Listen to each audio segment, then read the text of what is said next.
What's up, everybody? It's Ruben Jay here from MultiMediaMouth.com, and welcome back to another edition of the Ruben Jay Report. I am, of course, Ruben Jay, and I'm here to talk to you a little bit more about MoviePass and some of the fails they continue to make, as well as the announcement from NBC's The Voice about the upcoming season's advisors.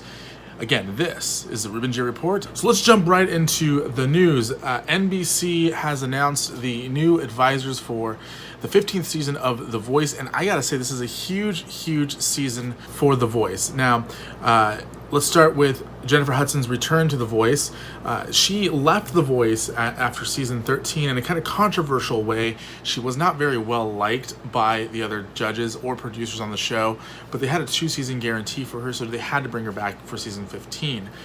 She's bringing in pop star Halsey to be the advisor for her team, and I think that's going to be an absolutely incredible pairing for both Jennifer Hudson and Halsey. I think Halsey is one of the hottest artists on the market right now. All of her songs that she's been a part of, whether it be Bad at Love, Now or Never, He and I, or Closer with the Chainsmokers, all of them top charting hits. I think she's going to do a great job on The Voice.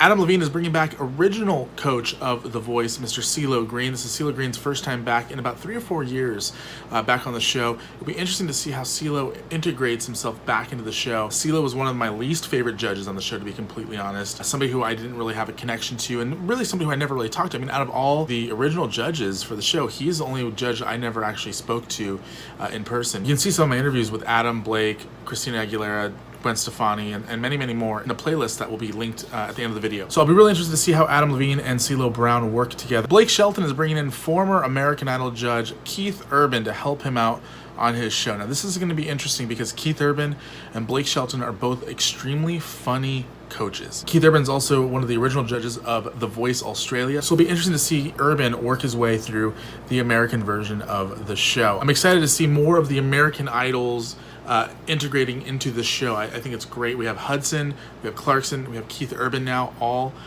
people who have been a part of the American Idol franchise at one point or another, 2 of which were actually considered for judging positions on the show. And of course, Kelly Clarkson, the reigning and defending Voice champion, is returning to the show. This is the first time that a non-bookend coach is defending their championship on a continuous season of The Voice. Kelly Clarkson is bringing in Thomas Rhett, so it's going to be a really big season this year. I think Blake and Adam are really going to have it out for Kelly Clarkson, and there's been rumors that Jennifer Hudson and Kelly Clarkson aren't getting along. Let me know in the comments down below what you think about the selections for the advisors. And before we jump into MoviePass, I would love to invite you to like this video and please share it with your friends.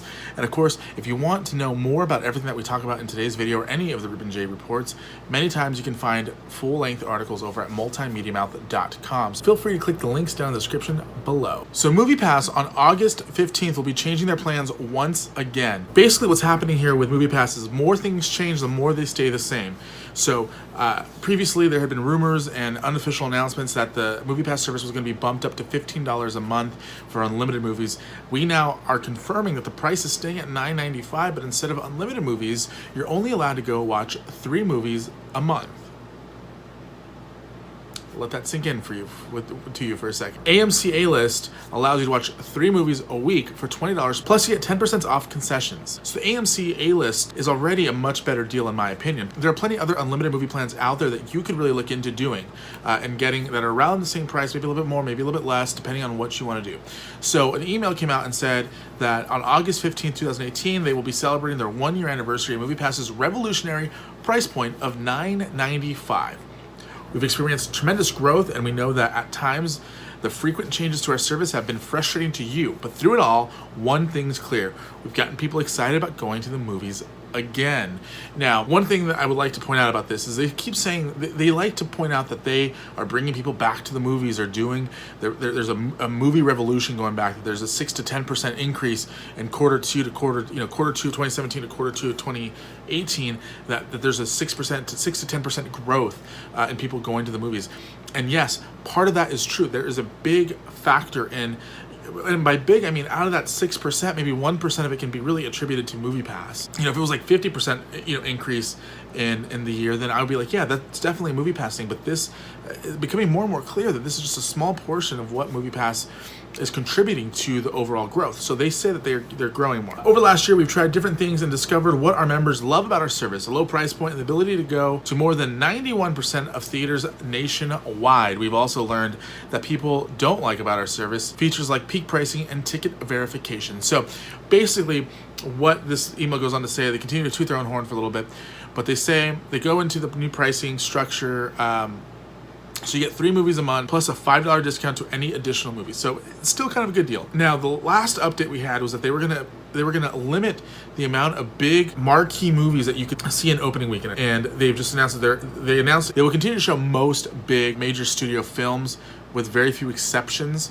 But e-ticketing theaters will be able to watch movies on the first weekend, as well as there will be no time restriction. Peak pricing and ticket verifications out, and more of these changes are happening over the next couple of weeks. And the problem with MoviePass is if they would have come out and said, hey, we want to give you 1 movie a week every month for $10 a month, $12 a month, I would be on board. If this was what they were saying last year. If they would say, hey, for $20 a month, we'll give you 10 movies a month. Still a great deal. But the problem is they came out and said $9.95 a month, we'll give you unlimited movies, you can watch as many times as you want, you can go to whatever theater you want, whatever theater accepts us you can have, and then they started losing money and people started signing up and they weren't expecting the growth and they weren't ready for the growth, and then they realized, oh, we're losing a lot of money here, we definitely need to figure something out. And then they started flipping that onto us and say, seriously guys, you don't really need to watch all these movies indirectly. And I'm gonna link you in the description down below to a funny video. I don't know about the guy's name, but basically it's the evolution of MoviePass over the last year and the tone that they began to take towards the users and towards the theaters, the people who they claim were their partners. Like, let's be real, they claim that these theaters were their partners, and they're not treating them like partners right now. Now, essentially what's happened here is MoviePass essentially opened up an all-you-can-eat buffet, and then got people that said, hey, you know what? You just pay a monthly fee of $10 a month. You can come here every day. You can have as much food as you want, and don't worry about it. We'll figure out the business model later on how we're going to make money. Then now they're saying, hey, you know what? You can still come and eat you can still come and eat, but only 3 times a month. Come on, MoviePass, get your shit together. Man, you're messing with people's hard-earned money. I know it's only $10 a month, but you're messing with theaters, you're messing with people, you're messing with actors, you're messing with production people. Please, MoviePass, get your shit together. Like, for real, nobody deserves to not be able to go to the movies after they paid you a fee. This is your job to figure out how to make it work and also give us the value that we expect. So I'm still predicting that MoviePass will be out of business by the end of the year at the latest. The soonest, I believe, will be September 1st. I'd be really surprised if they make it through September 1st, to be completely honest. And to be fair, I don't want MoviePass to go away. I don't want the people to lose their jobs. I don't want the movie theaters to suffer. I don't want moviegoers to suffer. I think this is a great service and idea. I think it's failed in delivery. It's Ruben Jay here from MultiMediaMouth.com. Let me know what you plan to do with your MoviePass, and also let me know what you think about the new voice advisors for season 15. Make sure to like this video, subscribe to this YouTube channel, and share it with your friends. I'll be back next week.